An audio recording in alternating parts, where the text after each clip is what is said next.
masa depan cerah. Dengan apa? Dengan ternyata preferensi politik umat Islam di negeri ini justru memilih perjuangan syariah dan khilafah.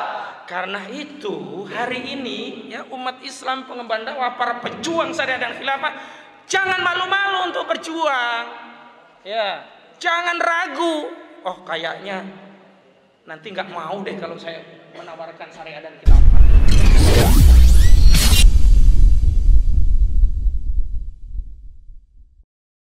Ya, silakan lewat dulu makanannya.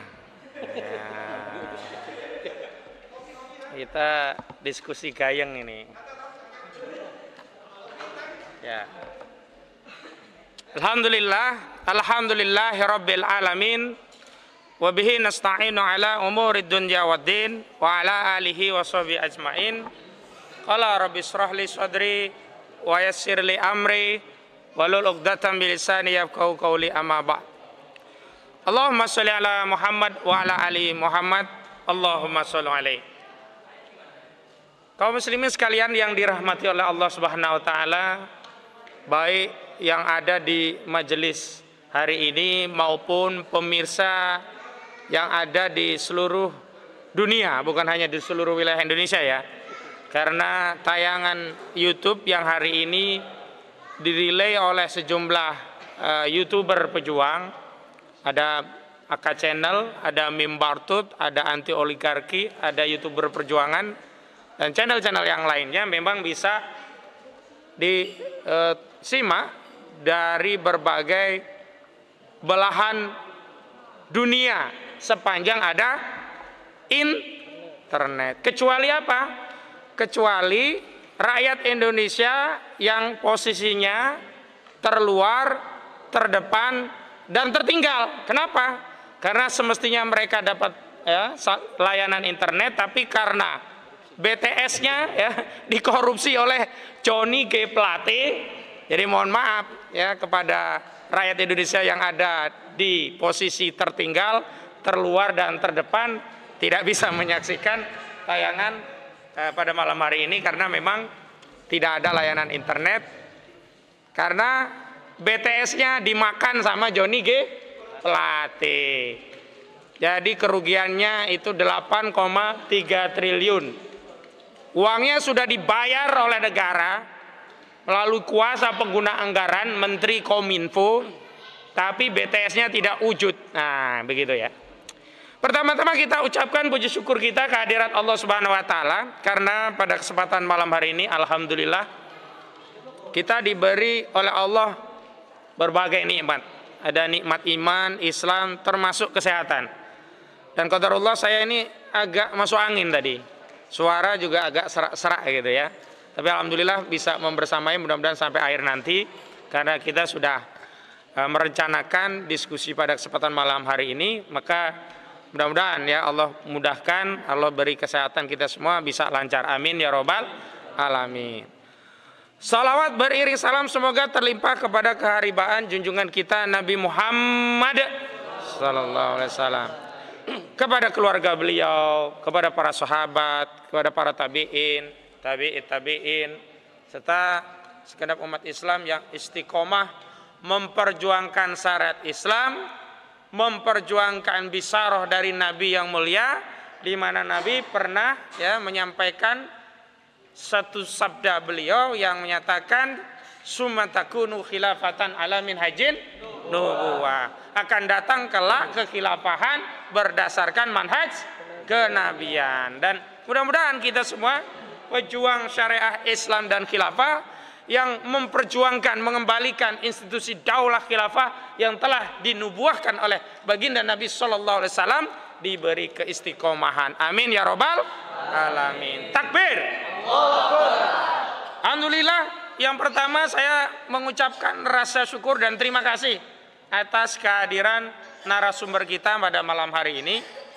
Ya, ada yang pertama Kiai Haji Mikdad Ali Aska LC. Beliau nanti perwakilan ulama yang akan menyampaikan materi tentang bagaimana peran ulama dalam situasi politik saat ini begitu loh. Apakah ulama-ulama itu akan berkata sesuai dengan isi amplop gitu ya. Kalau isi amplopnya besar dia teriaknya kencang, kalau isi amplopnya kosong dia nggak ngomong. Tapi ada juga dikasih amplop diminta untuk bungkam. Nah, ini yang paling penting bagaimana nanti peran ulama khususnya menghadapi situasi perpolitikan nasional menjelang pemilu 2024. Yang kedua di kanan saya ini ada Bung Yusuf Pulungan. Ya, ini pengamat politik kita. Beliau ini orang Medan gitu. Beliau ini yang kemarin ya menantang debat terbuka Wasekjen Partai Nasional Demokrat yang hari ini diangkat menjadi sekjen karena Johnny G. Plate menjadi tersangka korupsi. Ya, Bung Yusuf Pulungan dalam satu kesempatan diskusi ya pernah menantang diskusi Hermawi Taslim yang memang saat itu secara serampangan menyampaikan bahwa Hizbut Tahrir Indonesia dan Front Pembela Islam itu terlarang padahal tidak ada dasar hukumnya. Terima kasih Bung Yuspul, sehat selalu. Ini nanti ada acara gebrak meja juga tidak ini? Dan kepada ya tokoh pergerakan kita Ustadz Irwan Saifullah, beliau ini yang membersamai banyak ya advokasi keumatan dan kalau kita menyaksikan sidang Gus Nur, nah, beliau ini ya yang selalu istiqomah mendampingi kita ya, mendampingi para lawyer, ya, mendampingi audiens, mendampingi jamaah Gus Nur untuk terus berusaha memperjuangkan tegaknya keadilan di bumi Allah ini dan selalu memberikan semangat kepada kita semua untuk terus ya mencari terobosan-terobosan aktivitas yang bisa mengantarkan kepada kemenangan Islam. Terima kasih Ustadz Irwan Saifullah. Sekali lagi kita kasih takbir buat beliau. Takbir. Nanti juga menyusul Bang Ismar Safruddin. Beliau adalah advokat, kuasa hukum Ustadz Farid Ahmad Uqbah, Ustadz Anung Alhamad, Ustadz Ahmad Azen Najah, dan sejumlah ulama-ulama yang lainnya yang dikriminalisasi karena mengemban dakwah Islam. Nanti beliau juga akan bicara tentang banyak hal bagaimana harus melawan sebuah upaya-upaya untuk menggagalkan kontestasi pilpres dengan cara-cara yang tidak fair begitu ya. Dan saya akan mengawali dengan memberikan pengantar tentang acara kita malam hari ini serta beberapa pandangan-pandangan hukum yang ingin saya sampaikan berkaitan dengan pelaksanaan pemilu 2024 khususnya kontestasi pilpres. Apa itu pilpres? Pemilihan presiden. Siapa saja calon presidennya? Anies Baswedan, Ganjar Pranowo, Prabowo Subianto. Nah, saya ingin tegaskan bahwa nama-nama ini sampai hari ini secara de jure atau secara hukum paling banter kita sebut mereka sebagai baca pres. Baca pres itu adalah bakal calon presiden. Jadi mereka ini belum menjadi calon presiden. Apa ya ukuran hukumnya? Secara yuridis mereka menjadi calon presiden, yakni manakala mereka nanti telah ditetapkan oleh Komisi Pemilihan Umum melalui surat ketetapan ya penetapan calon presiden Republik calon presiden dan calon wakil presiden Republik Indonesia 2024 yang 2020 berapa? Tambah 5 berapa? 2029. Jadi sebelum ada penetapan dari institusi KPU, ya semua nama yang beredar ini masih kita sebut baca pres. Apakah mereka punya potensi untuk gagal maju sebagai capres? Oh, sangat mungkin ya. Nah, adapun kalender pencapresan itu kan untuk pendaftaran calon presiden dan calon wakil presiden itu baru dimulai tanggal 19 Oktober 2023 dan ditutup tanggal 25 November 2023. Karena itu saya mengutip pernyataan Ketua Umum Partai Amanat Nasional Zulkifli Hasan. Dia menyatakan ya masih terlalu dini, makanya sampai hari ini di antara partai yang belum mengumumkan siapa capres yang akan didukung itu adalah Partai Amanat Nasional. Dan memang kita ketahui ada sejumlah partai politik yang sudah mengumumkan, mendeklarasikan calon-calon presidennya. Yang pertama, ya kita tahu ada 3 partai politik yang mengumumkan dukungan pencapresan terhadap Anies Baswedan, yakni Partai Nasional Demokrat, Partai Keadilan Sejahtera, dan Partai Demokrat. Dan menyusul yang kedua, Partai Demokrasi Indonesia Perjuangan yang mengumumkan peningkatan status Ganjar Pranowo dari petugas partai yang menjadi gubernur, ya meningkat menjadi petugas partai untuk menjadi capres dari PDIP. Kemudian ngekor ya P3, Partai Persatuan Pembangunan, melalui munasnya di Yogyakarta, P3 ikut-ikutan mendeklarasikan dukungan untuk Ganjar Pranowo. Nah, yang lainnya masih ada dinamika. Misalnya antara PKB dan Partai Gerindra yang terhimpun dalam koalisi KKIR, ya, Koalisi Kebangkitan Indonesia Raya. Ini belum ketemu kompromi politiknya. Capresnya memang disepakati Prabowo Subianto, tapi cawapresnya belum ada kesamaan pandangan.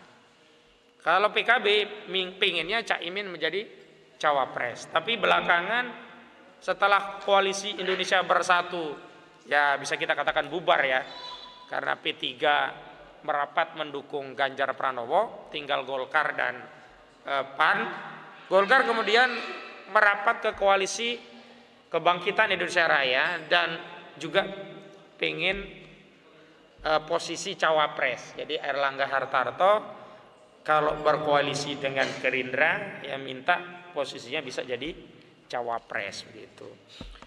Kemudian koalisi yang lain yakni partai yang terhimpun tadi dalam koalisi Indonesia Bersatu yang saya katakan tadi mulai berantakan seiring dengan deklarasi P3 yakni Partai Persatuan Pembangunan berlambang Ka'bah yang mendeklarasikan dukungan untuk Ganjar Pranowo. Dan malam ini kita akan angkat tema tentang upaya penjegalan Anies Baswedan untuk menjadi capres dan perjuangan syariah Islam dan khilafah. Kenapa kita angkat tema itu? Jadi saya mengangkat tema ini ada latar belakangnya. Jadi tidak asal-asalan mengangkat tema begitu. Jadi latar belakangnya adalah di channel Ahmad Koziruddin Channel ya, saya mengangkat polling ya. Pollingnya itu ada beberapa. Ada 2 yang utama. Yang pertama, pollingnya adalah untuk membaca preferensi subscriber atau siapapun yang bisa ikut polling itu tentang siapa ya yang akan dipilih menuju Pilpres 2024. Di sana saya sebutkan ada pilihan Anies Baswedan, ada Ganjar Pranowo, ada Prabowo Subianto, dan terakhir ada syariah dan khilafah. Nah, 10 hari yang lalu polling ini saya buat dan ternyata suara tertinggi ada pada Anies Baswedan dengan total 24.000 suara. Yang tertinggi adalah Anies Baswedan dengan perolehan suara 82%. Kemudian yang kedua justru syariah dan khilafah. Jadi pendukung syariah dan khilafah ini 14%. Dan kemudian menyusul Ganjar Pranowo, ini 3%. Dan terakhir Prabowo Subianto 2%. Ini menarik ini ya. Jadi memang benar Anies yang tertinggi 82%, tapi nomor 2-nya itu bukan Ganjar, bukan Prabowo. Nomor 2-nya justru syariah dan khilafah 14%. Lalu setelah kasus Johnny G. Plate, ada analisa dari berbagai pengamat, termasuk kemarin Pak Din Samsudin yang dikunjungi oleh Partai Keadilan Sejahtera menyatakan ada upaya-upaya yang dilakukan untuk menjegal pencapresan Anies Baswedan. Nah, saya coba buat polling lagi. Kalau akhirnya ya nih ya, Anies jadi jegal, tidak bisa jadi capres gitu. Kira-kira pemirsa milih apa kalau pilihannya Prabowo Subianto, Ganjar Pranowo, dan Perjuangan Syariah dan Khilafah. Nah, ini dengan total suara 18.000, itu 5 hari yang lalu ini polling dilakukan, ternyata Prabowo Subianto hanya mendapatkan 11%. Artinya suara dari Anies Baswedan yang gede tadi, ya, yang lari ke Prabowo hanya sekitar 9%, karena Prabowo tadinya kan 3% begitu ya. Sementara ke Ganjar Pranowo hanya 3%, nggak ada ya suara pemilih Anies itu yang lari ke Ganjar, lebih banyak lari ke Prabowo Subianto. Tapi subhanallah, justru suara yang terbesar kalau Anies tidak jadi nyapres, ya suara-suara yang tadinya bisa milih Anies karena Anies nggak bisa nyapres, ternyata dia melabuhkan perjuangan untuk mendukung perjuangan syariah dan khilafah. Berapa besarnya? 86%. Takbir. Ini artinya, jadi kalaupun ada kegagalan dalam proses pencapresan Anies, perjuangan tidak terhenti. Karena gambar pollingnya ada di atas ya. Nah, ini gambar pollingnya ada di atas. Adminnya kurang informatif gitu. Jadi saya menjelaskannya lihat begini tadi. Tapi gambar polling ada di layar ya. Jadi polling ini mengkonfirmasi bahwa perjuangan itu tidak akan berakhir kalaupun Pilpres ya tidak sesuai dengan ekspektasi. Dan ternyata kalau sampai Anies diganjal, ini pesan saya kepada orang-orang yang ingin mengganjal Anies. Jadi kalau Anies diganjal, suara pendukung Anies itu tidak lari kepada Prabowo atau Ganjar, tapi lari pada perjuangan syariah dan khilafah. Walau ada yang lari ke Prabowo, jadi Prabowo meningkat menjadi 11%, yang sebelumnya hanya 3%, jadi naik ya 8%. Ganjar Pranowo menjadi 3%, yang tadinya 2%. Nah, sementara suara perjuangan syariah dan khilafah itu 86%. Pertanyaannya kan begini, pasca Sekjen Nasdem tersangka, ada potensi penjenggalan Anies sebagai capres. Jika Anies gagal maju Pilpres, siapa atau perjuangan apa yang kamu pilih? Prabowo Subianto 11%, Ganjar Pranowo 3%, Perjuangan Syariah dan Khilafah 86%. Takbir! Nah, saya ingin menjelaskan, apakah Anies atau capres-capres yang lainnya ini bisa digagalkan? Saya jawab bisa. Modusnya ada 2. Cara atau modus operandi untuk menggagalkan capres maju, khususnya Anies Baswedan, itu ada 2. Yang pertama melalui instrumen hukum. Caranya apa? Ya, mentersangkakan Anies Baswedan. Kalau Anies sampai menjadi tersangkanya kasus korupsi, maka otomatis Anies tidak memenuhi syarat untuk menjadi capres. Karena ketentuan pasal 169 Undang-Undang Nomor 7 Tahun 2017 tentang Pemilu, di mana di sana mengatur syarat-syarat untuk menjadi capres. Syarat nomor 4-nya itu adalah capres itu tidak terlibat ya dengan pengkhianatan kepada negara, terlibat korupsi dan kejahatan berat lainnya.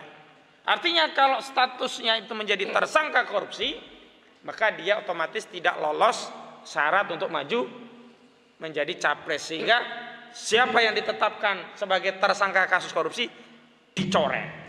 Dan Anies Baswedan ini diupayakan dijegal itu dengan kasus formula elektrik. Kalau sampai kasus formula elektrik ini muncul audit ya, misalkan terjadi kerugian keuangan negara, dan kemudian Anies ditetapkan tersangka dengan ketentuan pasal 2 atau pasal 3 Undang-Undang 31 tahun 1999 dan menjadi tersangka, terlepas nanti bisa di SP3. Karena Undang-Undang KPK yang baru itu, KPK bisa menerbitkan SP3. Jadi bisa saja ya mentersangkakan Anies itu bukan untuk diproses hukum, tapi sekedar untuk menggagalkan dia menjadi capres ya, jadi tersangka, gagal untuk maju Pilpres. Setelah Pilpres berakhir, status tersangkanya dicabut.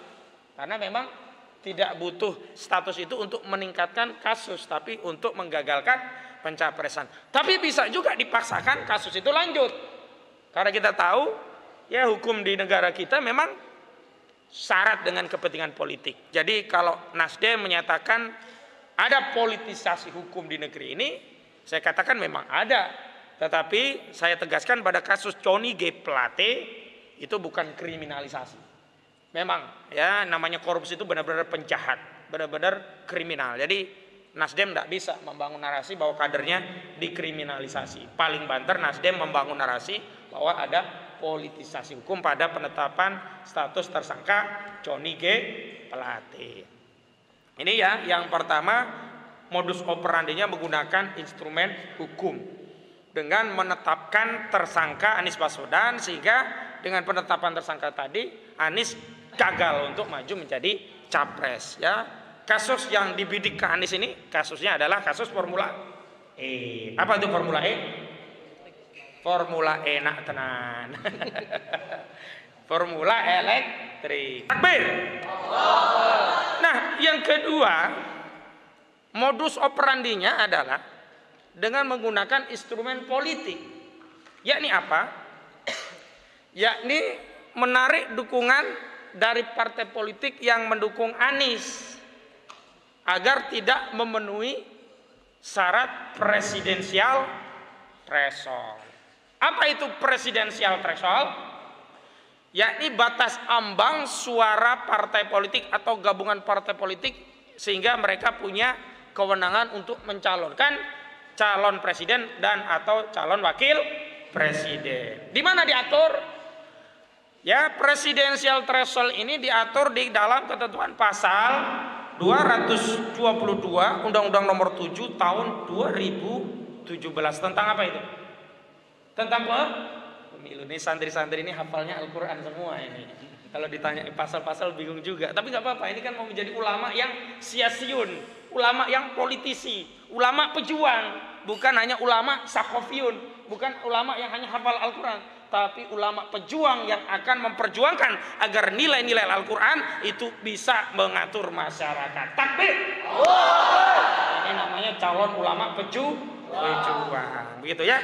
Dalam ketentuan pasal 222 Undang-Undang Nomor 7 Tahun 2017 tentang pemilu itu di sana disebutkan yang bisa mencalonkan capres atau wapres itu adalah partai politik atau gabungan partai politik yang memiliki suara 20% di parlemen atau total suara nasional 25%. Nah, Anies ini hanya bisa maju kalau Partai Nasdem, Partai PKS, Partai Demokrat bersatu.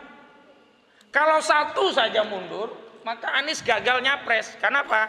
Karena suara PKS dengan Demokrat saja itu tidak lolos presidensial threshold. Suara Nasdem dengan PKS saja tidak bisa lolos presidensial threshold, harus tiga-tiganya. Maka kalau ada manuver politik ya yang membuat salah satu partai pengusung Anies ini mundur, kira-kira Anies nanti bisa nyapres atau tidak? Ya. Tidak, gagal. Dan ini mulai terbaca ya sejak kasus penetapan tersangka Johnny G. Plate. Ya, saya katakan bahwa kasus ini benar-benar murni pidana, tetapi ditunggangi oleh unsur politik. Artinya ya Johnny G. Plate itu ya memang penjahat begitu, memang melakukan korupsi yang saat ini sedang diproses oleh Kejaksaan Agung, tapi ada politisasi di balik status itu, yakni ya kita tahu ada tekanan-tekanan politik agar ada yang menarik dukungan dari Anies Baswedan, baik dengan tekanan atau nanti ada juga yang diiming-imingi, udahlah kamu keluar dari koalisi sini aja. Di koalisi itu ketua partai kamu nggak jadi wapres, di sini aja nanti jadi wapresnya, gitu. Kira-kira akan mundur nggak mereka? Mundur, karena mereka itu cuma cari kepentingan. Nah karena itu, ya instrumen kedua ini mungkin saja dieksekusi begitu loh. Jadi kalau sampai ini terjadi, maka inilah ya yang disebut Pak Din Samsudin itu adalah sebagai upaya untuk menjegal Anies Baswedan gitu. Nah, yang menarik adalah kalau sampai Anies Baswedan ini benar-benar dijegal dan ternyata kontestasi Pilpres itu hanya vis a vis antara Prabowo Subianto melawan Ganjar Pranowo, Kira-kira pendukung Anies ini akan tetap ikut milih tidak? Nah, tadi berdasarkan, masih ada ya, gambarnya masih ada ini. Berdasarkan survei, polling ya, itu kita bisa mendapatkan jawaban bahwa pemilih Anies Baswedan itu ketika Anies tidak lolos menjadi capres, mereka tidak, tidak memilih Prabowo dan juga tidak memilih Ganjar. Bisa jadi tidak memilih Ganjar karena Ganjar hobi video porno, kan begitu, ya kan? Salahnya di mana? Saya sudah dewasa, saya sudah punya istri. Nah, itu kan kata Ganjar ya. Nah, bisa saja pemilih Anies yang basisnya mayoritas religius enak nggak mau milih Ganjar gitu loh. Tapi kenapa kok ke Prabowo juga dikit, cuma 11%? Bisa saja teringat dengan pidato Prabowo yang menyatakan anti asing ya. Ya, yang di Yogyakarta itu, saya akan timbul dan tenggelam bersama rakyat ya. Saya telah mewakafkan diri saya untuk rakyat gitu ya. Saya sudah meminta ahli hukum saya untuk membuat wasiat. Yang wasiat itu adalah bahwa saya nanti semuanya untuk rakyat gitu ya. Ya. Jadi macan Asia ya. Tapi begitu selesai Pilpres 2019 berubah menjadi aduh, suara saya serak nih, kurang merdu. Bisa saja nggak milih Prabowo. Tapi yang menarik justru mereka memilih perjuangan syariah dan khilafah. Dan nilainya itu 86%. Luar biasa tidak ini? Luar biasa. Cakep tidak ini? Cakep. Takbir. Itu artinya masa depan negeri ini sebenarnya tidak madsu. Apa itu madsu? Masa depan masa depan Indonesia itu masih madecer. Apa itu madecer? Masa depan cerah. Dengan apa? Dengan ternyata preferensi politik umat Islam di negeri ini justru memilih perjuangan syariah dan khilafah. Karena itu hari ini ya umat Islam pengemban dakwah, para pejuang syariah dan khilafah, jangan malu-malu untuk berjuang. Ya, jangan ragu. Oh, kayaknya nanti nggak mau deh kalau saya menawarkan syariah dan khilafah. Ini masyarakat maunya saya menawarkan Ganjar atau Prabowo gitu. Enggak. Ini survei polling menyatakan justru mereka memilih syariah dan khilafah. Tidak memilih Prabowo atau Ganjar gitu loh.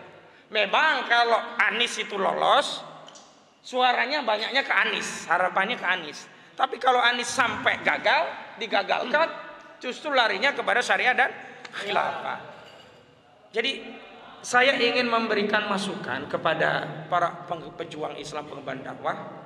Tadi kita jangan berasumsi, oh Ustadz, saya nggak mau berjuang khilafah Ustadz, karena orang pada nggak mau, resis, orang itu pada menganggap khilafah itu radikal.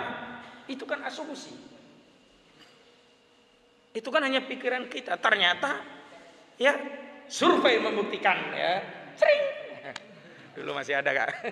Ini bukan survei, polling membuktikan ternyata preferensi politik umat terhadap syariah dan khilafah itu tinggi sekali. Dan karena itu kita jangan ragu untuk berjuang memperjuangkan syariah dan khilafah. Saya teringat salah satu teori ekonom barat, gak apa-apa lah ekonom barat, tapi kita ambil ilmunya ya. John Bastituse dia mengatakan supply create on at demand. Jadi penawaran dengan sendirinya mempengaruhi permintaan.